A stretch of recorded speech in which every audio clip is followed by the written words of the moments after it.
Have you ever stopped to think about the invisible energy that's all around us? It's an energy that can forge metal, it drives the winds across the entire planet, and it's what makes life here on Earth even possible.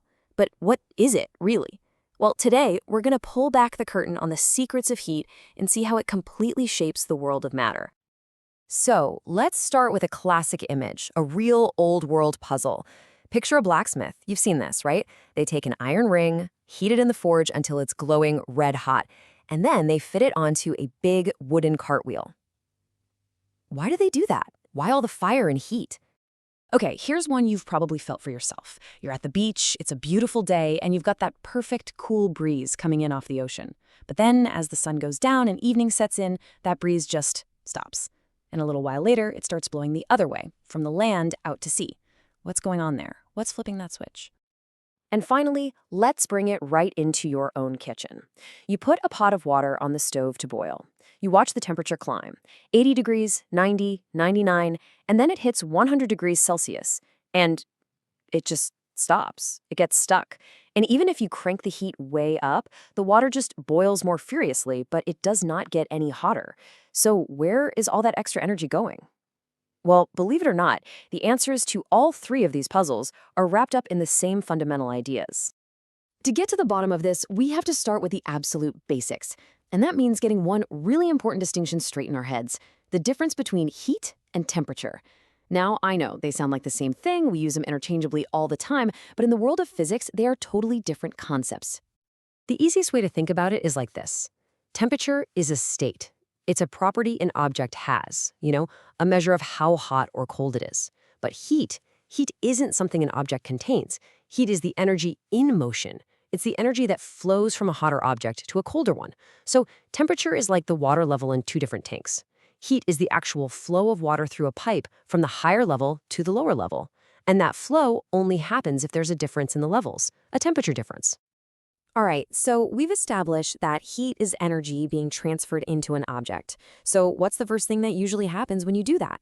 Well, for most things, solids, liquids, and gases, they get bigger. This is called thermal expansion, and it is the key to solving our very first mystery. And this is the genius behind what that blacksmith is doing. See, at normal room temperature, that iron ring is actually made to be just a little bit too small to fit on the wheel.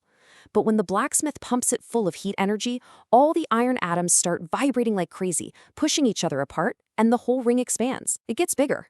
Now it slips right over the wooden wheel, no problem.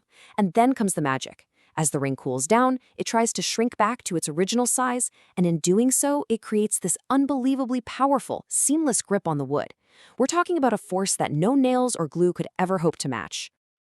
But that simple rule, heat it up, it expands. It has one very, very famous and incredibly important exception, and that exception is water. Most substances, they just get denser and denser the colder they get. Simple. But water is a total rebel. It gets denser as it cools down, but only until it hits 4 degrees Celsius. If it gets any colder than that, it actually starts to expand again, becoming less dense as it gets closer and closer to freezing. How weird is that? Well, this one weird quirk of water is literally the reason life can survive the winter in a lake. Think about it. In the fall, the cold air cools the surface of the lake. That water gets denser and sinks, pushing the warmer water from the bottom up to the top. This cycle, this turnover, keeps going until the entire lake is a uniform 4 degrees. But then, as the surface water gets even colder, say down to 3, 2, or 1 degree, it suddenly becomes less dense, so it just floats right there on top. And that's the layer that freezes, creating a protective cap of ice that insulates the rest of the lake, keeping it liquid and allowing all the fish and everything else to survive down below. It's amazing. So we've seen that adding heat can make things expand. But what happens if you just keep adding more and more heat? Well, eventually you don't just get a bigger version of the same thing. You force a total transformation. You get a change of state. And this finally brings us back to our boiling water mystery. Let's say you take a block of ice and start heating it. The temperature will rise pretty steadily until it hits 0 degrees Celsius, its melting point. But then, the moment the ice starts to melt into water, something strange happens. The thermometer just stops. It stays locked at exactly 0 degrees. And you see the exact same thing at the other end of the scale. Once all the ice has melted, the water temperature will start climbing again, but only until it hits 100 degrees Celsius. The second it starts to boil and turn into steam, boom, the temperature gets stuck again. You can keep blasting it with heat, but it will stay at 100 degrees until every last drop of water has turned to steam. So for the last time, where is all that energy going if not into raising the temperature? It's going into something called latent heat. And the word latent literally means hidden. This is hidden energy. It's the energy that's not being used to make the water molecules vibrate faster, which is what temperature measures. No, this energy is being used to do the hard work of physically breaking the bonds that hold those molecules together as a liquid. It's not the energy of motion, it's the energy of transformation. And the amount of this hidden energy is just mind-boggling. To turn 1 kilogram of boiling water into 1 kilogram of steam at the exact same temperature, remember, it takes over 2.2 times million joules of energy. That's a massive amount, and it's exactly why a burn from steam is so much more dangerous than a burn from boiling water. When that 100-degree steam hits your cooler skin, it doesn't just transfer its heat, it instantly condenses back into liquid water. And in that split second, it dumps that entire massive payload of latent heat right into you. Okay, so now we know what heat is, and we know what it does to things, but how does it actually get from place to place? To finally solve our mystery of the beach wind, we need to look at the 3 distinct ways that heat energy gets around. So heat has 3 different lanes on the highway, 3 ways to travel: conduction, convection, and radiation. Let's break them down one by one. First up, you've got conduction. This is heat transfer through direct touch. Think of a metal spoon in a hot cup of tea. The handle gets warm because the heat is being conducted up the spoon.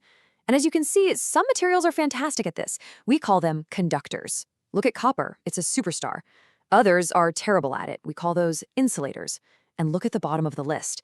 Air is a fantastic insulator. That's why things like puffy winter jackets or insulation in your walls work so well. Their whole job is just to trap air. Next up is convection. Now, this is heat transfer through the actual movement of fluids, and that means liquids and gases. And this right here is the solution to our beach wind mystery. Convection is what happens when you heat up a fluid, it expands, it becomes less dense, and it starts to rise, letting cooler, denser fluid rush in to take its place. So here's exactly what's happening at the coast. During the day, land heats up way faster than water, so the air above the hot land gets hot, it expands, and it rises. This creates a low-pressure area, and nature needs to fill that gap. So the cooler, denser air from over the ocean rushes in to fill its place. And that's your sea breeze. But then at night, the whole thing flips. The land cools down much faster than the sea. Now the air over the relatively warm water is rising, and the cooler air from the land blows out to sea to replace it. You get a land breeze. The entire system reverses itself, like clockwork, every single day. And finally, we have radiation. This one is really special. It's heat transfer through electromagnetic waves. It doesn't need any stuff, any medium to travel through. It can travel through the total vacuum of empty space. This is how we feel the heat from the sun, even though it's 93 million miles away. It's also why you wear a white t-shirt in the summer instead of a black one. The white shirt reflects more of the sun's radiant energy, keeping you just a little bit cooler. Whew, okay, so we've got thermal expansion, we've got that hidden latent heat, and we've got our 3 ways heat can travel: conduction, convection, and radiation. So let's put it all together and see how these ideas combine in the design of one brilliantly simple, everyday object. I'm talking about the humble thermos flask. It is an absolute masterpiece of thermal engineering, designed specifically to stop all 3 forms of heat transfer in their tracks. That vacuum between the 2 glass walls? It's empty space, so heat can't get across through conduction or convection. The shiny, silvered surfaces on the glass? They act like mirrors for heat, reflecting thermal radiation and stopping it from getting in or out. And of course, a good insulating stopper plugs the top to minimize any heat loss there. It is quite literally a fortress built to fight against heat transfer. So you see, whether it's the immense force gripping a wheel, or the gentle breeze that reverses at the coast, or even why your soup stays hot in a thermos, it all comes back to this one core idea.